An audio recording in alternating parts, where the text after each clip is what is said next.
One of the biggest components of healing and rewiring your psyche is word choice.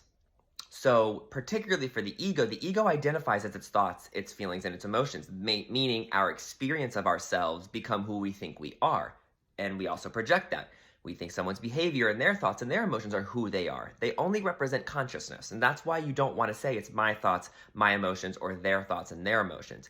You want to detach from that and separate it. So it's the thought, the emotion, the belief, because these are things you can change. They're not inherently who you are. And so when you're having some tough emotions or thoughts come up, you don't want to sort of sit there and say, these are my thoughts. This is my anger.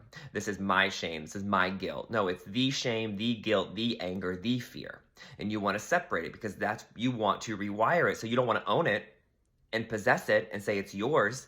This is just a current aspect of your consciousness, which is really more unconscious, because the more conscious you become is just the more love. You become more aware where there's love where you weren't before. And so that's a really big part of being impeccable with your word in regards to how you're narrating and navigating things. And then same thing when you are just narrating anything in reality. You want to understand where are words of guilt and shame and fear that somehow perpetuate itself, because the words that you're choosing and how you narrate become what you think is true.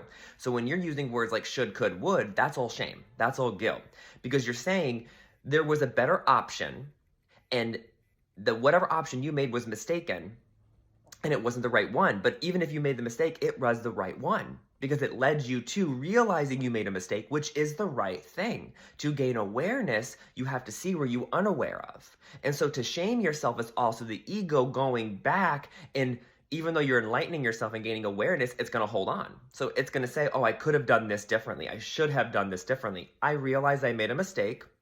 I am now free from that mistake now with this awareness, and I'm grateful to have that awareness. You want to be very mindful of how you're wording things, because how you word things, what thoughts you're using, are constructing your own subconscious in real time. We're continuously building ourselves in that way.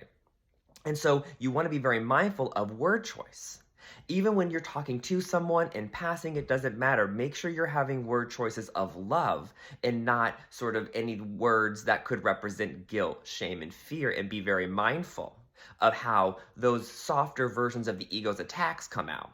Oh, you should have done this. That's unconsciously attacking someone with guilt, because it doesn't matter what they did or didn't do.